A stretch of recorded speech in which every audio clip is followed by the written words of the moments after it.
നമസ്കാരം. കളമശ്ശേരി ഗവൺമെന്റ് പോളിടെക്നിക്കിലെ ലഹരിവേട്ടയിൽ കേരളം എഴുന്നേറ്റ് നിന്ന് കൈയടിക്കേണ്ടത് കോളേജ് പ്രിൻസിപ്പലിനാണ്.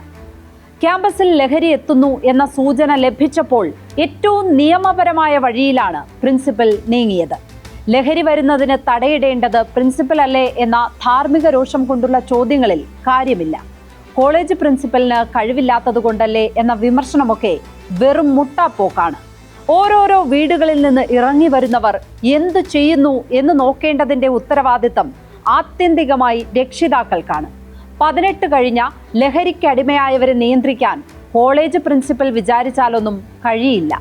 കഞ്ചാവും MDMAയും നിരോധിത ലഹരിയാണെന്നും അത് കൈവശം വച്ചാൽ കേസാകുമെന്നും അത് ഉപയോഗിച്ചാൽ സ്വബോധം നശിക്കുമെന്നുമൊക്കെ തിരിച്ചറിയാനുള്ള പ്രായം കഴിഞ്ഞവരാണ്. അവരെ നാടിന്റെ നിയമപരിപാലന സംവിധാനത്തിന് വിട്ടുകൊടുക്കുകയാണ് ചെയ്യാൻ കഴിയുന്ന ഏക കാര്യം. പുകവലി ആരോഗ്യത്തിന് ഹാനികരമെന്ന് സിനിമയിൽ എഴുതി കാണിക്കുന്നത് പോലെ ഉപദേശിക്കാൻ ചെന്നാൽ അവർ പരിഹസിച്ചോടിക്കും. സ്പോട്ട് ലൈറ്റ് ആരംഭിക്കുന്നു. കഞ്ചാവിൽ കിറുങ്ങി നാടിന്റെ നെഞ്ചത്ത്. കഞ്ചാവിൽ കിറുങ്ങി നാടിന്റെ നെഞ്ചത്ത് എന്ന് പറയുമ്പോൾ ജനറലൈസ് ചെയ്യുകയാണെന്ന് പരാതിയുണ്ടാകും. 10-40 ലക്ഷം കുട്ടികൾ ഉള്ള കേരളത്തിൽ 4 പേർ പിടിയിലാകുമ്പോഴേക്ക് എന്തിനാണ് വേവലാതി എന്ന് ചോദിക്കുന്നവരും കുറവല്ല. കേരളം അത്ര നിഷ്കളങ്കമായിട്ടല്ല പോകുന്നത് എന്നറിയാൻ ഒരു ഡേറ്റ ആദ്യം കാണാം. NDPS അഥവാ narcotics drugs and psychotherapeutic substance act അനുസരിച്ച് 2016 കേരളത്തിൽ രജിസ്റ്റർ ചെയ്ത ആകെ കേസുകൾ 5924. ഇനിയുള്ള ഓരോ വർഷത്തെയും കേസുകൾ വായിച്ചു പോകുമ്പോഴറിയാം അപകടം.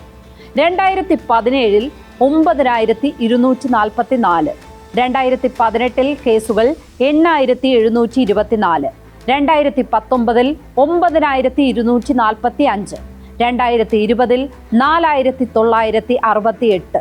അതെന്തുകൊണ്ടാണ് കുറഞ്ഞത് എന്ന് എല്ലാവർക്കും അറിയാം. കോവിഡ് കാരണം എല്ലാവരും വീട്ടിലിരിക്കുകയായിരുന്നു. 2021 ലോക്ക്ഡൌൺ ഉണ്ടായിരുന്നു. കേസുകൾ 5695. ഇനിയാണ് ഞെട്ടുന്നത്. 2022 26619 കേസുകൾ, 2023 30697 കേസുകൾ, 2024 അന്തിമ കണക്ക് ആകുന്നതേയുള്ളൂ. അതിപ്പോൾ തന്നെ 27530 എണ്ണമുണ്ട്.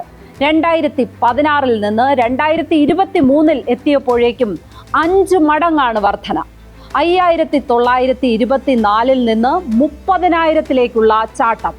ഒരു വർഷം 30,000 ലഹരി കേസുകൾ രജിസ്റ്റർ ചെയ്യുന്നു എന്ന് പറയുമ്പോൾ ഒന്ന് ആലോചിച്ചു നോക്കൂ, കേരളം എവിടെ ചെന്ന് നിൽക്കുന്നുവെന്ന്. ഈ വർഷം ജനുവരിയിൽ മാത്രം 1999 കേസുകളാണ് രജിസ്റ്റർ ചെയ്തത്. കഥ ഇവിടെ കഴിഞ്ഞില്ല. വ്യാജമദ്യം മുതൽ അനുവദനീയമായതിലും അധികം മദ്യം കൈവശം വയ്ക്കുക വരെയുള്ള കേസുകളുടെ എണ്ണം കേട്ടിട്ടുണ്ടോ? അബ്കാരി ആക്ട് പ്രകാരം 2016 എടുത്തത് 65,046 കേസുകളാണ്. 2017 58,994 കേസുകൾ, 2018 38,697, 2019 29,252. ലോക്ക്ഡൌൺ കാലമായ 2020 9,569 കേസും 2021 11,952 കേസും. 2022 എത്തിയപ്പോൾ ഒറ്റയടിക്ക് 40,396.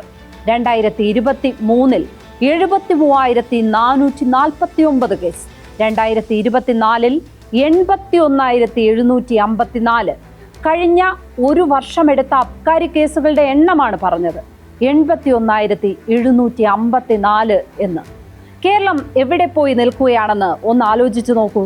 ഒരു മാസം ശരാശരി 7000 അബ്കാരി കേസുകൾ, ദിവസം ശരാശരി 230 കേസുകൾ. ഈ വർഷം ജനുവരിയിലെ കണക്ക് ഈ ശരാശരിയും കടന്നു നിൽക്കുകയാണ്. 9,339 അബ്കാരി കേസുകളാണ് രജിസ്റ്റർ ചെയ്തിരിക്കുന്നത്. പിടിക്കപ്പെട്ട നിയമലംഘനങ്ങൾ ഇങ്ങനെയാണെങ്കിൽ പിടികൊടുക്കാത്തത് എത്ര കാണും? കോളേജ് ക്യാമ്പസിൽ നിന്ന് 2 കിലോ കഞ്ചാവ് കിട്ടിയതിന്റെ വാർത്തക്കിടെയാണ് മംഗളൂരു പോലീസ് അതിലും വലിയ റെയ്ഡ് നടത്തിയത്. 12.25 കിലോ കഞ്ചാവും 3 തോക്കും 6 വെടിയുണ്ടകളുമാണ് 5 പേരിൽ നിന്ന് കണ്ടെടുത്തത്. സംഗതി അവിടെ കഴിഞ്ഞില്ല. മംഗളൂരു എന്ന മംഗലാപുരത്ത് അറസ്റ്റിലായ 5 പേരും മലയാളികളാണ്. കാറിൽ പതിവായി കേരളത്തിലേക്ക് സംഭവം എത്തിക്കുന്നവരാണെന്നും പോലീസ് പറയുന്നു. ഇതിൽ ഏറ്റവും ഗൗരവമുള്ള കാര്യം ഇവർ ആദ്യമായല്ല പിടിയിലാകുന്നത് എന്നതാണ്. 10 തവണ കേരളത്തിലും അത്ര തന്നെ തവണ കർണാടകത്തിലും പിടിയിലായിട്ടുള്ള ഇവർ ഒരു കേസിലും ശിക്ഷിക്കപ്പെട്ടിട്ടില്ല. ഓരോ കേസിലും ജാമ്യം നേടി ഇറങ്ങി അടുത്ത ട്രിപ്പ് പോകുന്നതാണ് രീതി. കളമശ്ശേരി പോളിടെക്നിക് കോളേജിൽ കഞ്ചാവ് എത്തിച്ചതിന് പിടിയിലായ 2 പൂർവ്വ വിദ്യാർത്ഥികളുടെയും ലഹരി പാരമ്പര്യം കോളേജിന് അറിയാവുന്നതാണ്. കോഴ്സ് തീരും മുമ്പ് കോളേജ് വിട്ട അവർ പുനഃപ്രവേശനത്തിന് അപേക്ഷ നൽകി. ആ അപേക്ഷ കോളേജ് നിരസിച്ചത് ഇവർ ലഹരി സംഘത്തിൽ ഉൾപ്പെട്ടവരാണ് എന്നതിനാലാണ്. ഇവർ ലഹരി സംഘത്തിലെ അംഗമാണെന്ന് കോളേജിന് അറിയാമെങ്കിൽ വീട്ടിലും അറിയാം, അത്യാവശ്യം നാട്ടുകാർക്കും അറിയാം, കുറഞ്ഞത് ആ കോളേജിലെ മറ്റു വിദ്യാർത്ഥികൾക്കെങ്കിലും അറിയാം. ആരെങ്കിലും എന്തെങ്കിലും ചെയ്തോ? ഒരു പൊതി കഞ്ചാവിന് 500 രൂപ, മുൻകൂട്ടി പണം നൽകിയാൽ 300 രൂപ. എത്ര പരസ്യമായാണ് ഓഫറുകൾ പ്രഖ്യാപിച്ചതും വേണ്ടവരുടെ അടുത്ത് വിവരമെത്തിച്ചതും. സാമൂഹിക ബാധ്യത എന്ന വലിയ ഉത്തരവാദിത്തം തിരിച്ചറിഞ്ഞാണ് കോളേജ് പ്രിൻസിപ്പൽ വിവരം പോലീസിനെ അറിയിച്ചത്. ഇത് പണ്ടും ഉണ്ടായിരുന്നില്ലേ എന്ന് ചോദിച്ചാൽ ഉണ്ടായിരുന്നു എന്ന് തന്നെയാണ് ഉത്തരം.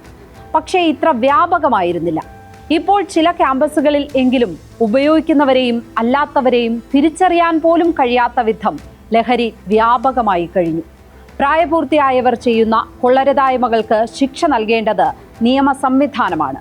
അവരെ കണ്ടെത്തേണ്ടതും ലഹരിയുടെ ഉറവിടം അടയ്ക്കേണ്ടതും പോലീസും എക്സൈസും ഉൾപ്പെടെയുള്ളവരുടെ ചുമതലയാണ്. പിടിക്കുന്ന കേസുകളുടെ എണ്ണം കൂടുന്ന റെക്കോർഡല്ല കേരളം ആഗ്രഹിക്കുന്നത്. ഒരു ലഹരി മരുന്ന് കേസ് പോലും ഇല്ലാതാകുന്ന കാലത്തിനു വേണ്ടി ജാഗരൂകരായി ഇറങ്ങേണ്ട സമയം അതിക്രമിച്ചു.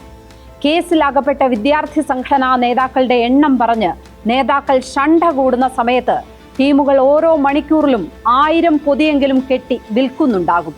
അതെങ്കിലും ഓർത്താൽ നന്ന്. സ്പോട്ട്ലൈറ്റ് ഇനി നാളെ മറ്റൊരു വിഷയവുമായി. നമസ്കാരം.